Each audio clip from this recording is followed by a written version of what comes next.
hello viewers কি খবৰ আশা কৰো আপোনালোক সকলো ভালে আছে মোৰ বৰ্তমান ভালে আপোনালোকে জানে মই প্ৰায় ৰেচিপি ভিডিও লৈ আহো আজি হে ৰেচিপি ভিডিও লৈ আহিছো সাধাৰণভাৱে ঘৰতে যি থাকে মানে যি বনাও তাৰে আপোনালোকৰ মাজলৈ আগবঢ়াবলৈ চেষ্টা কৰো এই ভিডিও বনাবলৈ মই বিশেষ একো বনোৱা নহয় তেনেকুৱা মানে নকৰোৱে এতিয়া হে সাদৰ দহি কৰি আছিল এছো উটা লাগিয়ে আছে ৰুমৰ ভিতৰতে সোমাই দহি কৰি আছিল এতিয়া পাকঘৰলৈ যোৱা সময় হৈছে তেতিয়া কিনো বনাও আপোনালোকক ভিডিও দেখাম তেনে আহক ভিডিওৰ মাজলৈ যাম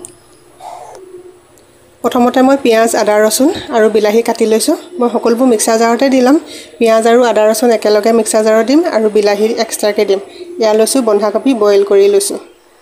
বন্ধাকবি এটা ফালে ব্যৱহাৰ কৰিছো ইয়াৰ ফালে কেৰাহী গৰম হৈ গৈছে মই তাতে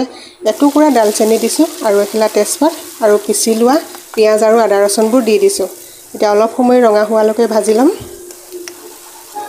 এই ৰেচিপিটো হৈছে বন্ধাকবি আৰু লগতে হালধি দি দিছো ইয়া দি দিছো বিলাহী পেষ্টটো অলপ সময় ভাজি লম যাতে কেঁচা ভাৱটো নোহোৱা হৈ যায় লগতে সোৱাদ অনুসৰি নিমখ দি দিছো ইয়া দিছো ধনিয়া পাউডাৰ মই বেলেগ আৰু একো মছলা ব্যৱহাৰ কৰা নাই অকল ধনিয়া পাউডাৰেই দিছো আপোনালোকে হয়তো বেলেগ কিবা দিবও পাৰে ইয়াৰ লগত দি দিছো বন্ধাকবি কেইপিস এনেকৈ ডাঙৰ ডাঙৰ কৰি কাটি দিবচোন বাৰু খাবলৈ ইমানেই বেছি টেষ্টি হয় ন একেবাৰে মাংস খোৱা যেন লাগিব বন্ধাকবি মানে প্ৰায় এনেকৈ খাই থকাই হয় নহয় ভাজি প্লানি অলপ মানে যদি বেলেগ ধৰণে বনাই খাবলৈ বিচাৰো এনেদৰে মানে বনাই খাবচোন বা খুব ভাল লাগে সদায় একেটা টেষ্টে খাবলৈ মন নাযায় সদায় শাক-পাচলি একেবোৰ খাই থকাই হয় ন অলপ বেলেগ ধৰণৰ কৰি খাবলৈ হলে খাবলৈ ভাল লাগে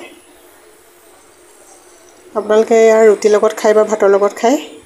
খাবলৈ কিন্তু বহুতেই বেছি টেষ্টি ৰুটি লগত খাবলৈ বেছি মানে ভাল হয় আজি থালিখন একেবাৰে সিম্পল আছিল ইয়া পাকঘৰ আহি চালু মানে বন্ধাকবিহে আছে তাকে ইমান ভাবি নাথাকো আৰু ইটো নাই হিটো নাই যি থাকে তাকে অকমান বেলেগ ধৰণে বনাই দিবলৈ চেষ্টা কৰো ইয়া এনেদৰে বনাই দিলো সম্পূৰ্ণ ৰেডি হৈয়ে গল আপোনালোকে মোৰ ভিডিওবোৰ চাই কেনে পালে জনাব লগতে লাইক আৰু সাবস্ক্ৰাইব কৰি দিব ভিডিওটো শেষলৈকে চোৱাৰ বাবে ধন্যবাদ থাকিল এনেকুৱা সৰু ভিডিও লৈ আপোনালোকৰ মাজলৈ আহি থাকিম আজিলৈ আহিছো বাই বাই